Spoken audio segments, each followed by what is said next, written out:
Bonjour à tous.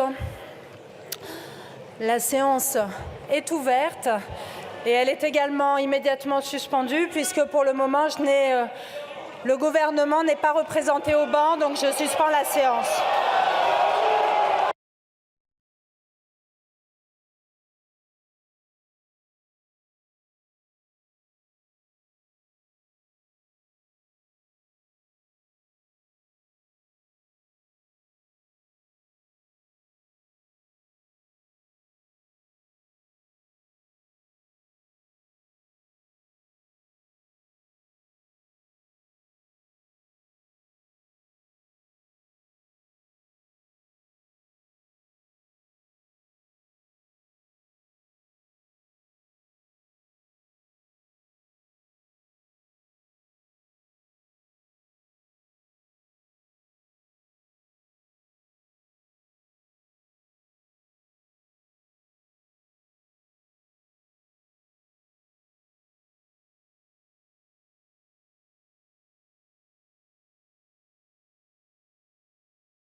Mes chers collègues, l'ordre du... S'il vous plaît. L'ordre du jour appelle la discussion sur le rapport de la commission mixte paritaire du projet de loi de financement rectificatif de la sécurité sociale pour 2023. La parole est à Madame la Première ministre.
Je vous remercie.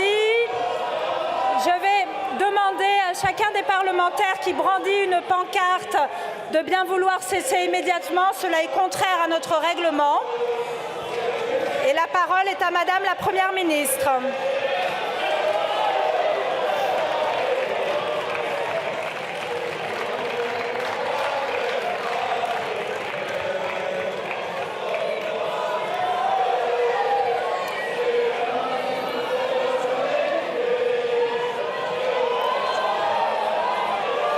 Madame, s'il vous plaît.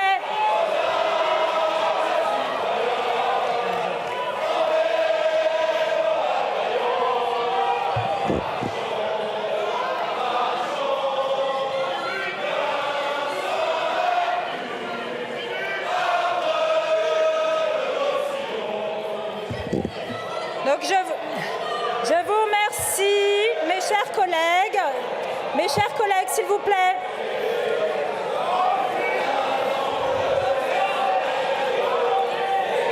Mes chers collègues, bon. La séance est suspendue pour 2 minutes.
Mes chers collègues, je vous remercie de regagner vos places. La séance va reprendre.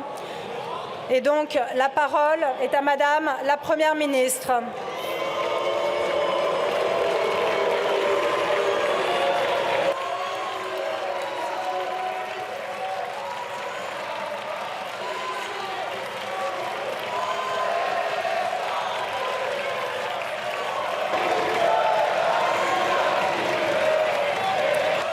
Madame la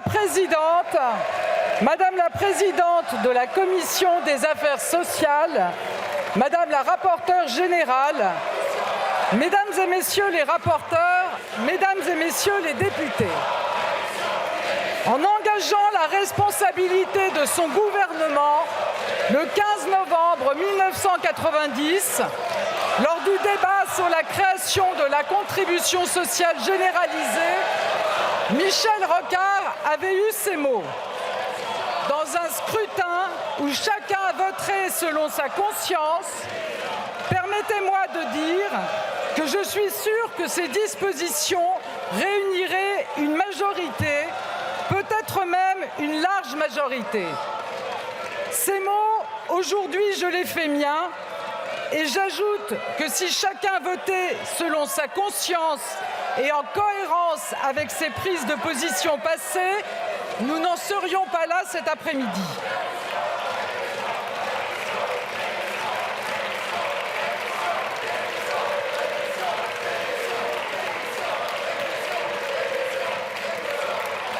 Cet après-midi, je n'ai pas envie de revenir sur les échappées personnelles qui peuvent faire oublier à certains les positions qu'ils défendaient quelques mois plus tôt avec leur famille politique. Cet après-midi, je n'ai pas envie de revenir non plus sur le comportement de ceux qui ont tout fait pour bloquer le débat, qui ont refusé d'échanger idée contre idée, programme contre programme, et se sont contentés de multiplier les insultes, les excès et les attaques. Et les cris, au moment même où je m'exprime, n'en sont qu'une preuve supplémentaire. Ce sont les mêmes qui n'ont cessé de remettre en cause notre procédure parlementaire, nos institutions et donc notre démocratie.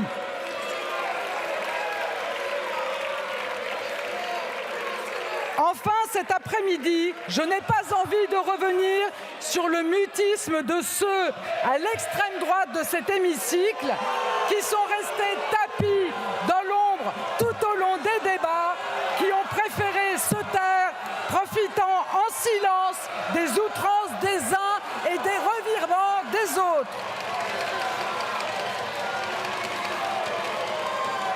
Mesdames et Messieurs les députés, ce que je veux retenir de ces derniers mois, c'est que nous avons mené depuis l'automne dernier, avec le ministre du Travail, Olivier Dussopt, une concertation dense avec les organisations syndicales, patronales et les groupes parlementaires.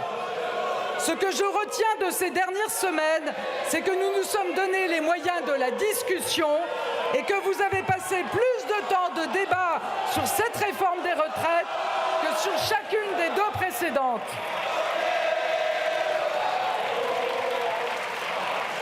Ce que je retiens, c'est l'engagement que j'ai pris devant vous lors de ma déclaration de politique générale et lors de la présentation du projet du gouvernement pour les retraites, toujours rechercher des compromis.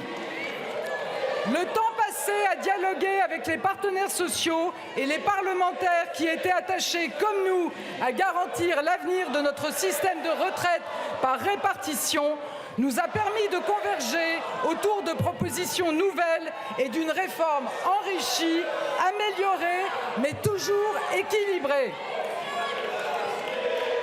Hier, la commission mixte paritaire, cœur même de la co-construction parlementaire, composée de députés et de sénateurs de toutes les sensibilités, et où les soutiens du gouvernement ne sont pas majoritaires, a construit un compromis. Ce compromis n'est pas le projet du gouvernement, c'est le texte du Parlement.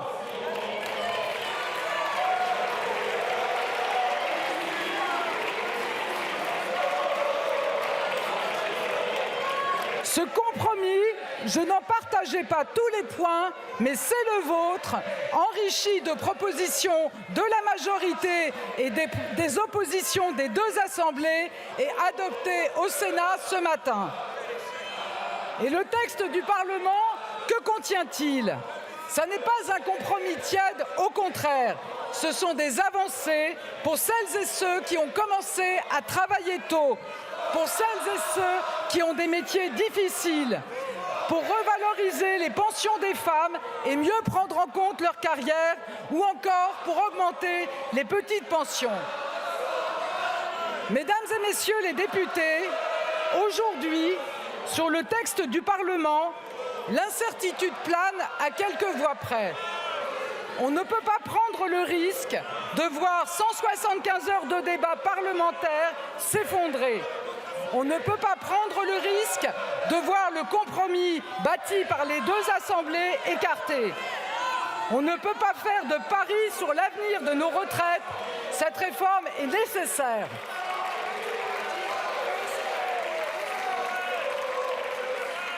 Aussi, parce que je suis attachée à notre modèle social et parce que je crois dans la démocratie parlementaire, c'est sur votre réforme, sur le texte du Parlement, fruit d'un compromis entre les deux assemblées, que je suis prête à engager ma responsabilité.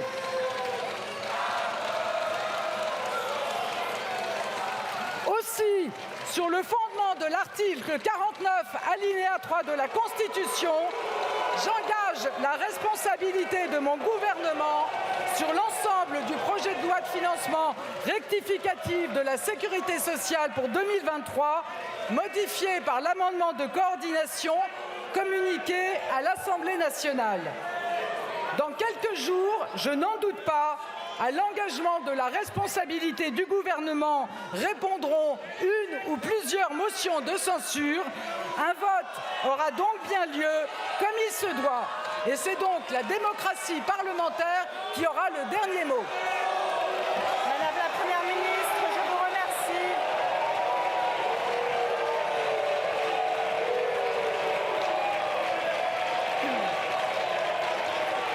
L'Assemblée nationale prend acte de l'engagement de la responsabilité du gouvernement, conformément aux dispositions de l'article 49, alinéa 3 de la Constitution. Le texte sur lequel la Première ministre engage la responsabilité du gouvernement sera inséré en annexe au compte-rendu de la présente séance. En application de l'article 155, alinéa 1er de notre règlement, le débat sur ce texte est immédiatement suspendu. Ce texte sera considéré comme adopté, sauf si une motion de censure est déposée avant demain 15h20 et votée dans les conditions prévues à l'article 49 de la Constitution. Dans l'hypothèse où une motion de censure serait déposée, la conférence des présidents fixera la date et les modalités de sa discussion. La séance est levée.